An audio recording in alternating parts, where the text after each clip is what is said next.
Front Desk, Chapter 15. Honey, we've been thinking, my dad said when I got home from school that day. I was still mad about my conversation with Jason. Maybe it's not such a good idea you watch the front desk. Clearly it's dangerous, my mom said. After what happened? No, I said firmly. That was not the solution. And besides, who's going to watch it if I don't? I will, my mother said.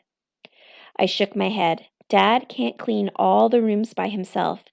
He was barely managing as it was, even with my mom, and they still wouldn't let me anywhere near the maid cart because of the chemicals. Every day, the two of them cleaned until well past sunset. They had both lost so much weight. They constantly had sweat stains on their shirts and smelled of Clorox.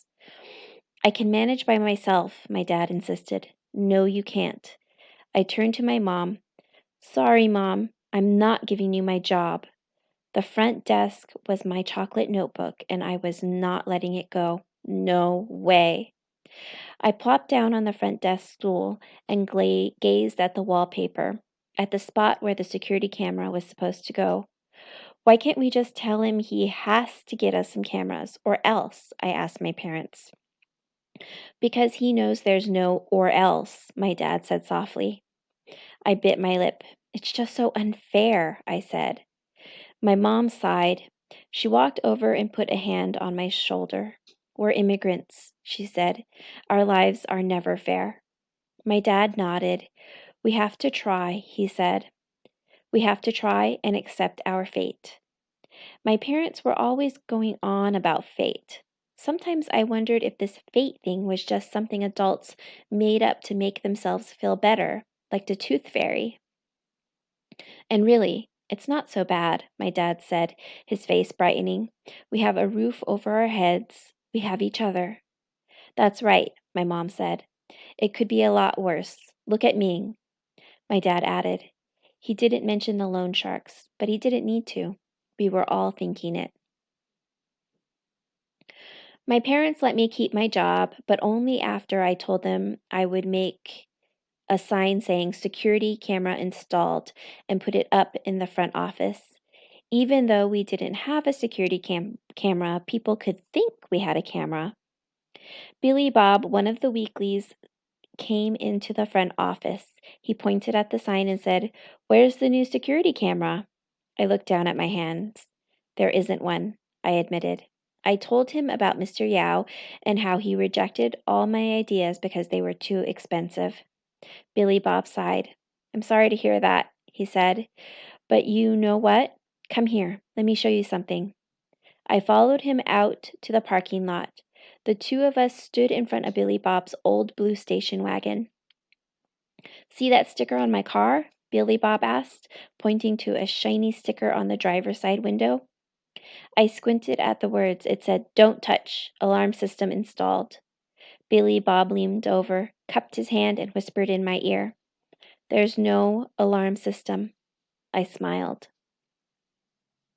Later that day, a small hatchback pulled up beside Billy Bob's station wagon. A Chinese guy came bouncing out of it, running up to my dad and shaking his hand furiously. He told him he was a friend of Uncle Ming and asked if he could stay here for tonight. Any friend of Ming's is a friend of mine, my dad smiled. That night, as my mom prepared dinner, Uncle Lee stood next to her, beaming at the sweet and sour pork, rubbing his hands while the wok sizzled. I haven't even tasted it, and I know it's delicious, he praised my mother, who blushed with pride. Thanks, my mom said. You don't know what it's been like for me these last few months, Uncle Lee said. He told us that he met Ming working in the kitchen of a burger place. All day we'd make these juicy burgers for the customers, you know, the kind with real thick beef. My stomach nodded. That's why I took the job, for the burgers. But for lunch, you know what the boss would give us? A sandwich of 2 slices of white bread and some mayonnaise. The whole thing was white. No meat? My dad asked. No meat. No lettuce? My mom asked, popping a spring roll into her mouth as she sat down. How about some tomato? I asked. Nope, just white on white on white, day after day after day. White on white on white. That's not a sandwich, that's an envelope. My father shook his head as at his new friend's misfortune. So, you know what I did? The man asked, leaning in as if to let us in on a secret. What?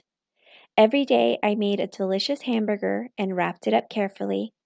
I put it in a bag and then I threw it into the trash, he said. Then, every day after work, I'd go find it.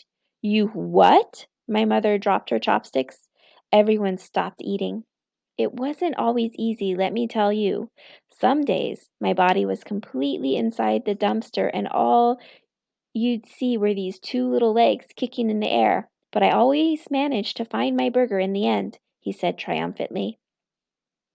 My eyes slid over to the trash can in the kitchen, overflowing with potato peels and eggshells. I pictured two little legs sticking out. Did anyone ever see you? I asked. He shrugged, like, so what if they did? I marveled at the guy, at his bravery. He didn't even care if anyone saw him. That was the amazing part. I think I definitely would have cared. When I found my burger, it was the most incredible feeling ever. I devoured it right then and there. I couldn't wait, he said, beaming. I pictured him sitting on top of a mountain of trash, flies buzzing around him, feet tapping on corn cobs and banana peels as he tucked into his burger.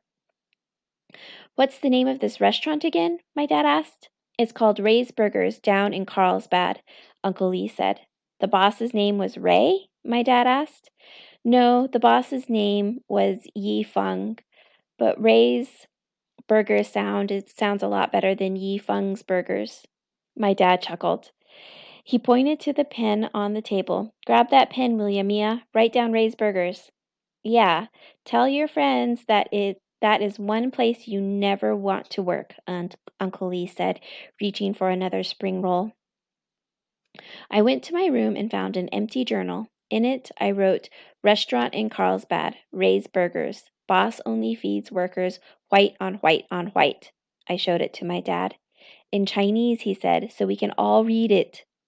Underneath the English, I started writing in Chinese, stopping when I got to the word burger. How do you write burger? I asked my mom. My mom frowned, taking the pen from me. 2 years in America and she's nearly forgotten all her Chinese, she said apologetically to Uncle Lee. English is more important anyway, he said, batting away her concern. My mother sighed. That's the thing about moving kids from one country to another. They're not good at either language. Her words sat on my shoulders, heavy as rocks. I looked down at my feet and nearly jumped when my mother touched my hand. But she does all the math at the front desk. Don't you, honey? She said, smiling at me. Chapter 16. That night, I could not stop thinking about Uncle Lee and how he was willing to do anything, go literally anywhere, even into the belly of a dumpster to get what he wanted. Was that insanity or courage? I didn't know. What I did know was when they served us hamburgers at school the next day, real burgers, no salt, not saltine burgers, I was bringing mine home for Uncle Lee. I didn't care how loudly my stomach protested. Carefully, I wrapped the burger up and hid it in my jacket. I made sure not to squish it all day long. When I got home, I heated the burger up in the microwave, then rewrapped it in a napkin, just like they did in commercials on TV. I brought it to Uncle Lee's room. Uncle Lee was delighted. He asked me whether I'd eaten, and I lied and said I had. But then my stomach betrayed me and growled loudly. Uncle Lee laughed. Come on, let's eat it together, he said. I sat down and divided the burger, and this time I shared more than just a couple of crumbs. Uncle Lee ended up staying 3 nights. Each night was filled with delicious food and riveting stories about customers and things like their weird sauce requests. One guy insisted on burgers with ketchup and jam. By the end of our stay, our refrigerator was nearly empty, so my mom and I went to Ralph's, the American grocery store 3 blocks away. Normally, we'd go to the Chinese supermarket, but today there was 2-for-1 cauliflower sale at Ralph's. We should really stop letting people stay at the motel for free, my mom said with a sigh. She picked up the cauliflowers, put them in a plastic bag, and tossed it into the cart. But you and Dad are so happy when they come, I said, thinking of how animated my parents were at dinner these last few days. I know, and they're such good people, and their stories, she put her hand on her chest, heart-wrenching. They really were. All week I'd been going back in and filling in all the details in my journal. They were fascinating, the stories. But I'm worried about Mr. Yao, my mom groaned, if he catches us. Her voice trailed off. I worried about that too sometimes. Mr. Yao hadn't come around for a week. We were due a visit any time. We should be careful, I said, reaching for a box of Honey Nut Cheerios, my favorite. I think I just have to put my foot down and say no more visitors, my mom said. She looked at the items in the shopping cart, eyes lingering on my Honey Nut Cheerios. What? I always get them, I said. I picked up the box and held it close to my chest. I knew money was tight, but surely not no Cheerios tight, right? Right? Her pause said it all. It's fine, she said, reaching for the box. Here, put that back in the cart. But I held on to it. I peered longingly at it, all those delicious honey-kissed circles on the box, the smiling bee that said nobody can say no to Honey Nut Cheerios. Well, I can think of one person, me. Slowly, I put the box back up on the shelf. What are you doing? My mom asked. It's okay, I said. You don't want it anymore? I shrugged. I'm kind of sick of it. I turned away before my mom could see my eyes. That Sunday, as usual, my father and I loaded up the car with empty aluminum cans.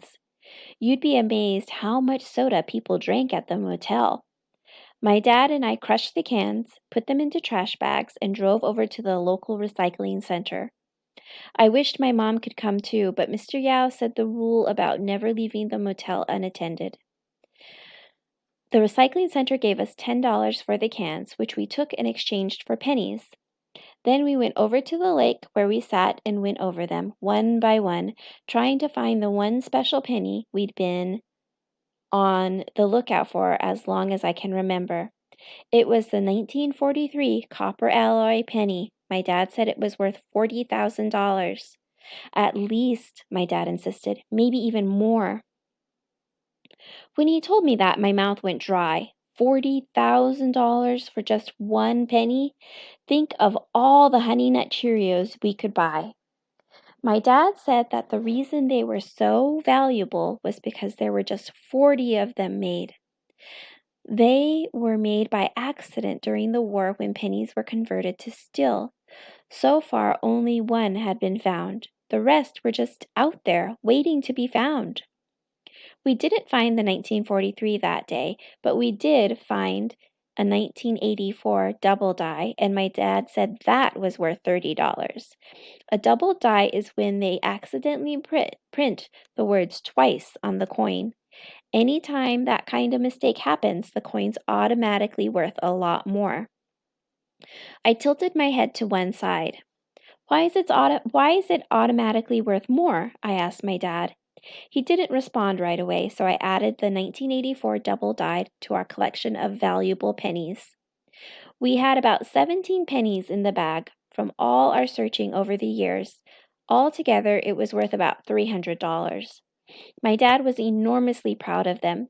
He never once suggested we cash in on those pennies. They were his babies. Why are the mistake ones worth more, Dad? That's a great question, he said. He put his coins down and turned to me. The fact that a penny can be worth 400,000 times more because of a mistake. What does that tell you? I shook my head. It means a mistake isn't always a mistake, he said. Sometimes a mistake is actually an opportunity, but we just can't see it right then and there. Do you know what I mean? He gazed into the distance. Like coming to this country, for instance, he said. My dad shook his head and chuckled. I thought it was going to be very different. I closed my eyes, thinking of the plane ride over. My dad had given my hand a squeeze and asked, "Are you excited?" I nodded, even though I was more scared than excited. But he wasn't. He was just excited. As we flew across the Pacific, he and my mom had talked a mile a minute, making plans and setting goals. My mom asked if he thought we could see the Statue of Liberty. Sure, that'll be the first place we go for vacation, New York City, my dad had said. We'll stay in a nice hotel, get dinner in a nice restaurant. You really think we could do all that? My mom had asked. I know we can, my dad had said, beaming. I looked at my father now, 2 years later. He had grays in his hair. The creases on his forehead had become ditches. Would you still have come? I asked him softly, if you knew. He looked up at me. In a heartbeat, he said. You know why? I shook my head. Because of you. You're my special penny, Mia, he said, touching my nose. You know that? I smiled, just sitting next to my dad by the beautiful lake. It made me so happy, I decided right then and there it didn't even matter if we ever found the 1943. But it would be nice if we did.